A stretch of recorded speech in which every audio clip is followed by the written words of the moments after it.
Siapa yang masih ingat?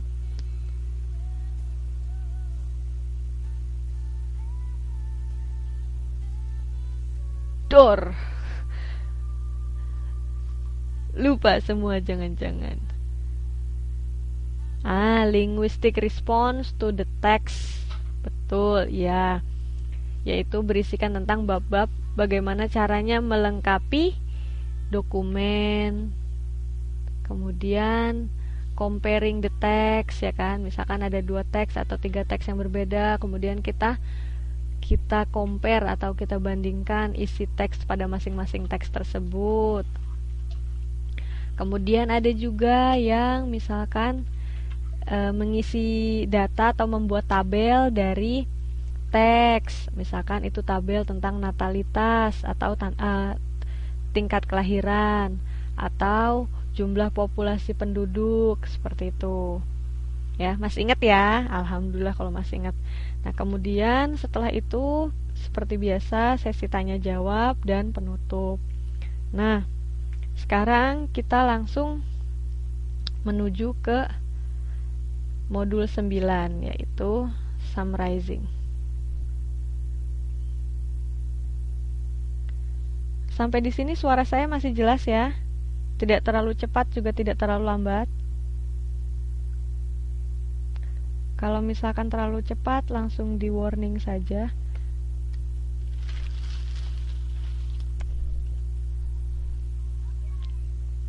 Sip, kalau begitu.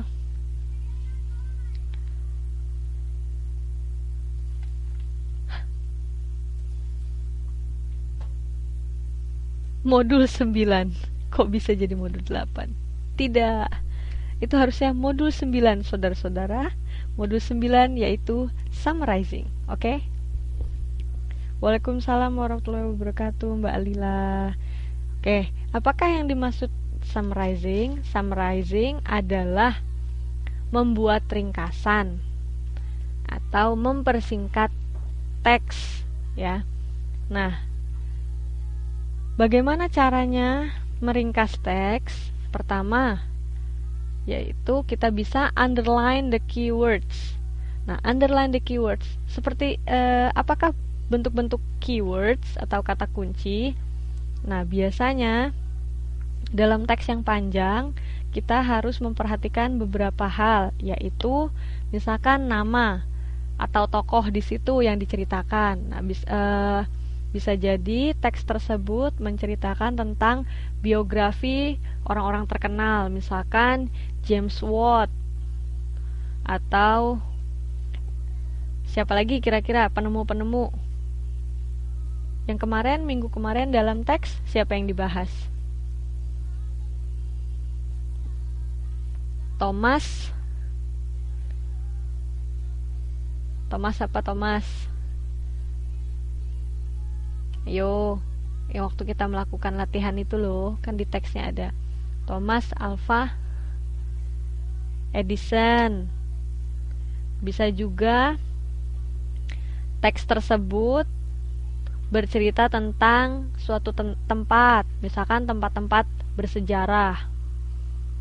Peradaban tertua di Eropa berasal pada Yunani kuno, misalkan, atau peradaban tertua di Asia dimulai di negara Cina, kayak gitu. Berarti itu kan bercerita tentang tempat. Nah, itu juga bisa kita underline, misalkan, berarti sepertinya ini bercerita tentang tempat bersejarah atau tempat-tempat terkenal.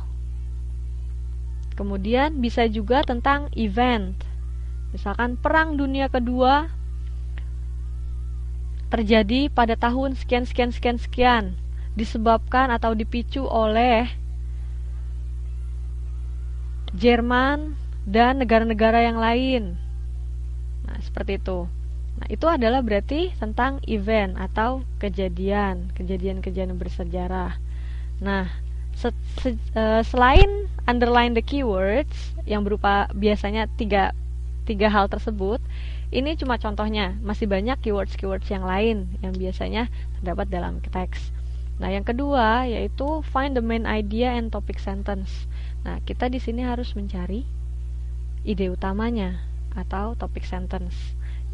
Ide utama biasanya berbentuk phrase atau gabungan dari kata, tapi dia tidak komplit. Jadi kalau misalkan main idea yang berbentuk komplit itu adalah topic sentence atau main sentences.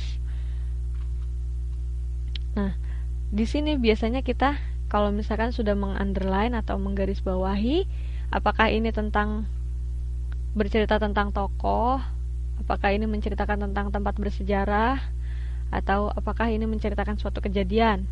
Nah, dari sini kita bisa menganalisa sebenarnya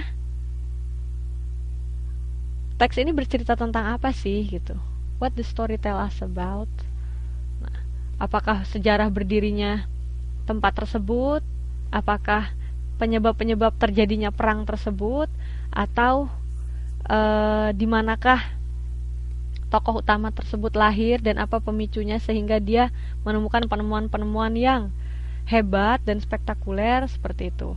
Nah, di situ bisa kita lihat atau bisa kita temukan main idea dan topic sentence-nya.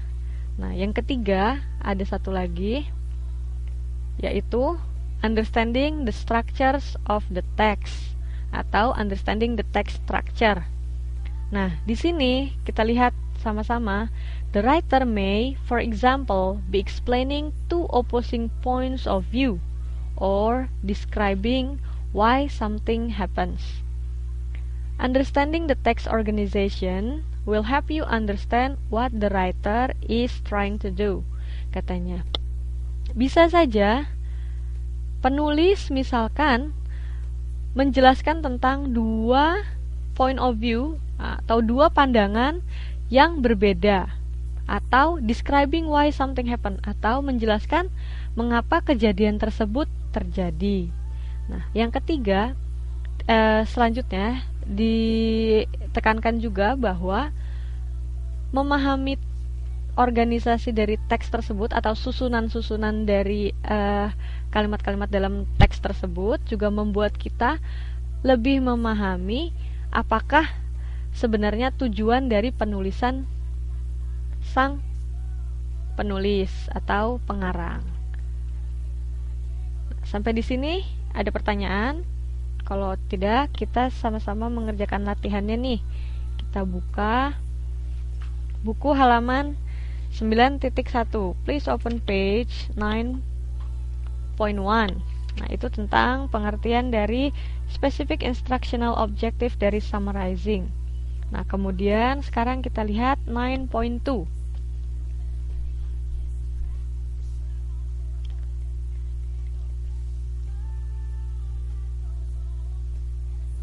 Sudah semuanya dibuka?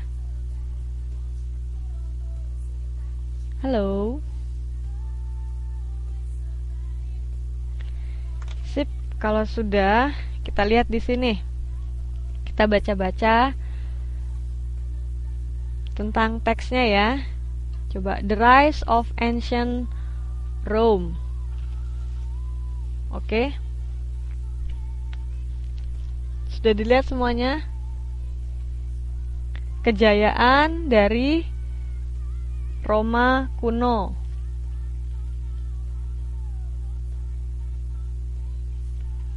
Sudah?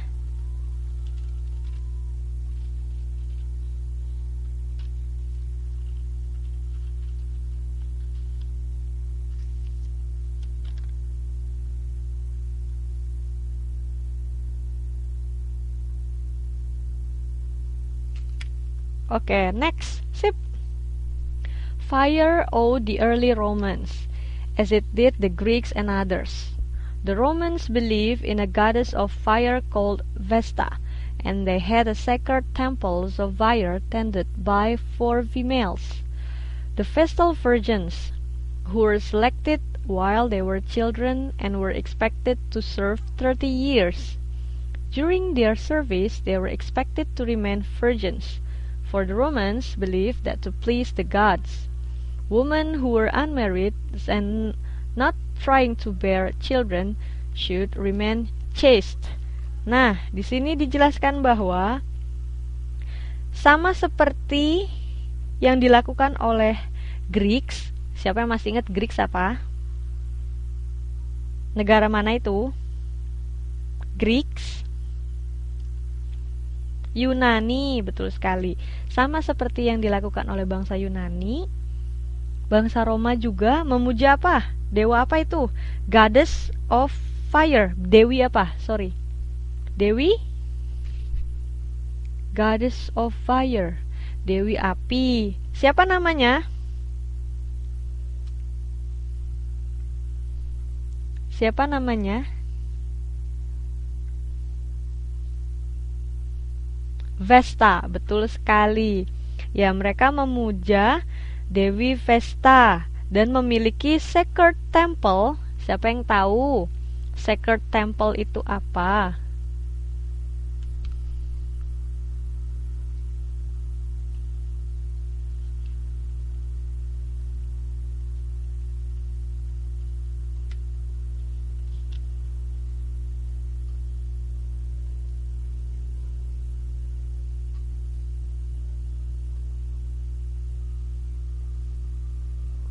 Bukan candi pribadi. Sacred itu berarti suci artinya. Berarti kuil suci, ya.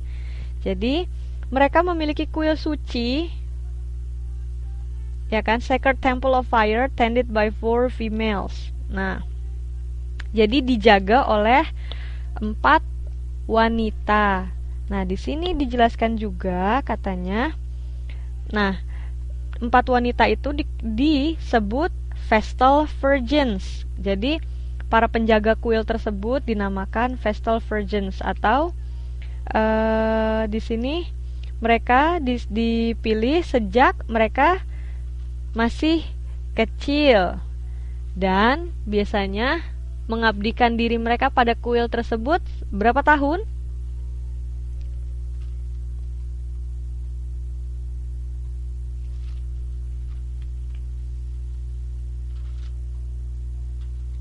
Jadi yang menjaga kuil tersebut adalah perawan suci.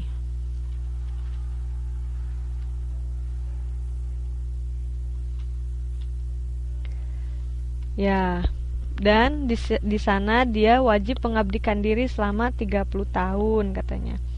During their service, they were expected to remain virgins. Jadi selama mereka mengabdikan diri pada kuil tersebut, mereka harus dalam keadaan suci atau remain virgin ya, masih perawan. Karena mereka memiliki keyakinan bahwa Tuhan akan memberkati mereka jika mereka tetap suci, seperti itu. Nah, paragraf pertama mengerti ya isi ceritanya seperti apa ya. Kita lanjut ke paragraf kedua, oke? A Vestal Virgin was part of the greatest legend among the Romans and the legends about Rome's origins. The legend begins with a Vestal Virgin giving birth to twin boys and claiming that the boys had been fathered miraculously by the god Mars, a god of fertility and later also of war.